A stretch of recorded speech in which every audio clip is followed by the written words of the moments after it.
stunning lavender fields drew many visitors to Huocheng County in northeast China's Xinjiang Uyghur Autonomous Region on Saturday, the opening day of the annual Lavender Culture Tourism Festival. Huocheng is home to China's largest lavender plantation, and the flourishing flowers have made it a favorite resort for tourists looking for a journey of fragrance. Liu, a tourist, says it feels like a fairy tale here. Lavender was introduced to China in the 1980s, and Huocheng was chosen as the main destination for its suitable climate and latitude. More than 30 years on, there are now over 1,300 hectares of lavenders in the area, accounting for 97% of the country's lavenders and producing 95% of its essential oil for use in perfume. Pierre Ross, a French perfume maker, has been studying the lavenders in Huocheng for more than 2 years. It's a very, very nice quality for perfume. There is many kind of lavender and only few for perfume, to make some perfume. So now in this area the quality is good enough, to make perfume. Huocheng boasts the world's third largest lavender plantation after France's Provence and Japan's Hokkaido. The lavenders in the area have also been listed among the 8 best-known species in the world. Hong Kong is famous for its food and restaurant culture, but millions of tons of food are discarded each year. With space at premium in the city, one inventor has decided to tackle food waste by creating a self-sustaining ecosystem. In a city as densely populated as Hong Kong, waste levels increase by the minute. According to the Hong Kong's Environmental Protection Department, in 2011, 4,912 million tons of solid waste were disposed of in landfill sites. As a result, landfill space is expected to run out by 2020. Many locals are now more aware of the importance of recycling, but one social enterprise company, Aubrey Limited, has gone a step further and created a device that mimics a real ecosystem and recycles food. It's called the Eco Cube, and according to its creator, Jack Cheng, it turns waste into something valuable. We can turn food waste into something valuable. And for example, in Hong Kong, we don't have much agricultural land, but in fact we have a lot of fish farms in Hong Kong. So what about we turn this food waste into a high-protein feed? We can supply it to the local fish farms. Some of larvae escape their fate as fish food and grow into flies, thus repeating the cycle. The water in the fish tank will then work as a fertilizer and be used to irrigate the vegetables. Cheng was a student at the Chinese University of Hong Kong, majoring in international business management. Determined to find a solution to Hong Kong's food waste problem, he traveled to Taiwan to discover the solutions used there and then created the Eco Cube. Zhu Jingxian, associate professor at the School of Architecture in the Chinese University of Hong Kong, was responsible for the design and structure of the Eco Cube. He says space is limited and needs to be used wisely on the island, hence the complex structure of the cube. We have to utilize each inch of space, right? So we cannot say we make a large courtyard in between the houses. We have to realize everything in a vertical situation. So they are much more interrelated. The Eco Cube also has an educational purpose and entertainment value, according to Zhu. So when compared with the other similar system, our system has a live character. It's like something broadcasted on air. So everybody can see the process and also can stay in front of the eco device and enjoy it. One Eco Cube is situated at the Chinese University of Hong Kong and another at the Hong Kong Institute of Vocational Education.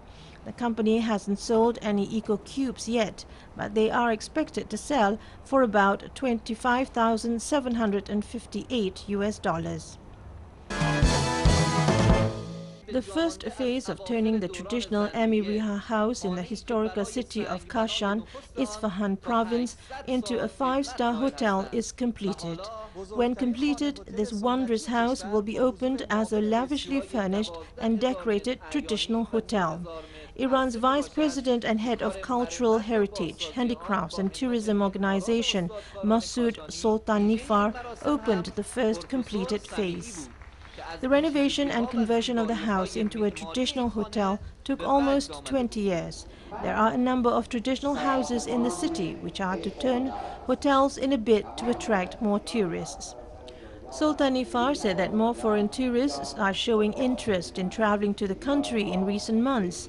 He added the flow of the foreign tourists to Iran has witnessed a 200% growth. The visit of foreign tourists to Iran has witnesses a considerable and outstanding growth over past 8 months. In relevant remarks in March, Soltanifar invited foreigners to visit Iran's various tourist destinations, stressing that the country enjoys high level of security for the foreign tourists. He says the security for tourists is in an ideal state in the country. People have begun harvesting kelp in disputed waters off Hokkaido, northern Japan. Russia controls the waters around Kaigara Island, 3.7 kilometers from Cape Nosapu, but Japan claims the territorial rights over the island and the surrounding waters. The area is known for its rich seaweed resources. Japanese harvesters pay a fee to collect the seaweed under an agreement reached in non-governmental negotiations with Russia. The harvesting usually begins on June 1st. It was delayed this year as a lack of sunshine and low temperatures hindered the growth of the seaweed. The harvesting will continue until September. The National Museum of Emerging Science and Innovation has unveiled what it calls the world's most advanced humanoid robots. The museum in Tokyo invited media on Tuesday to show them a girl android called Kodomoroid and an adult female android named Otonaroid. Kodomo means child in Japanese and Otona means adult. The androids are to be part of a permanent exhibition opening on Wednesday. Otonaroid can repeat what its operator says into a microphone. The operator can change the robot's facial expressions by pressing buttons. Kodomoroid is an announcer robot that can read news articles in a variety of voices and languages. It read a news article about an earthquake to reporters. Otonaroid said it will work as a science communicator at the museum. One of the highest altitude restaurants of the world is opened in Mount Erciyes, a massive stratovolcano with a summit reaching 3,916 meters of 12,848 feet in 2,650 meters elevation. In 2,100 meters, the guests board a ropeway, and in 2,650 meters, they get off the ropeway and enter into the restaurant.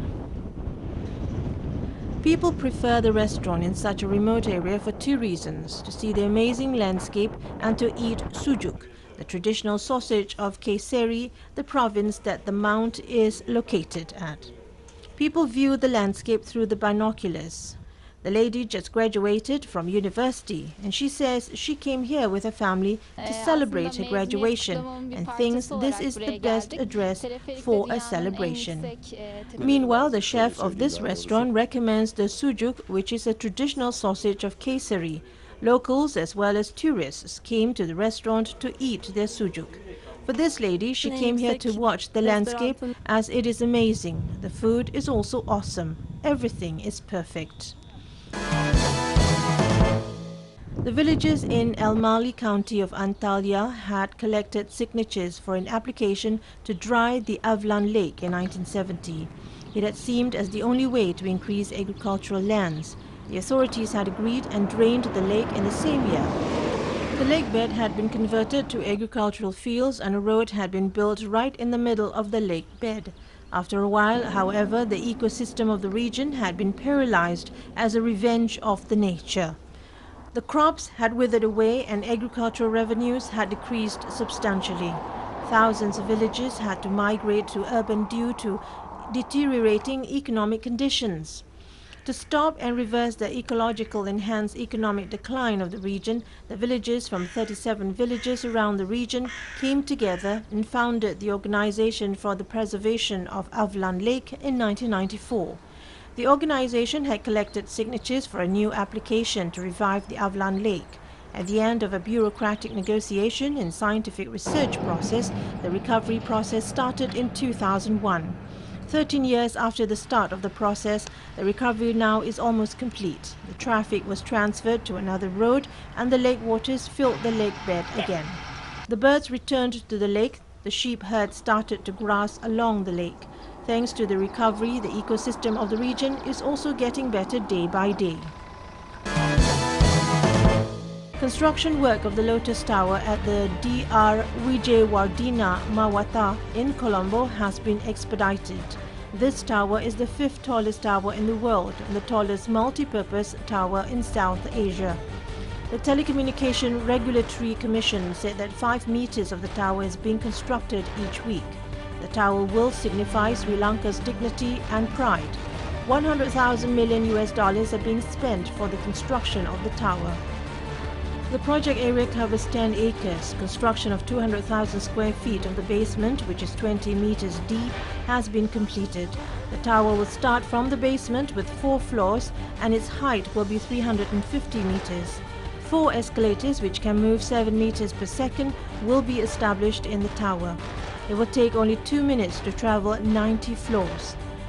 The top portion of the tower will have 9 floors and it will resemble a lotus flower.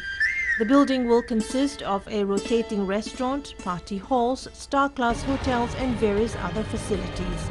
The top portion of the building will be reserved for television and broadcasting institutions. From the top of the tower, a distance of 150 kilometers can be seen. It is believed that even India can be seen from the top of this tower. Personnel from Moratuwa University Architectural Unit and several local architects are contributing their services for the construction of this tower. 2 Chinese companies are in charge of the construction work.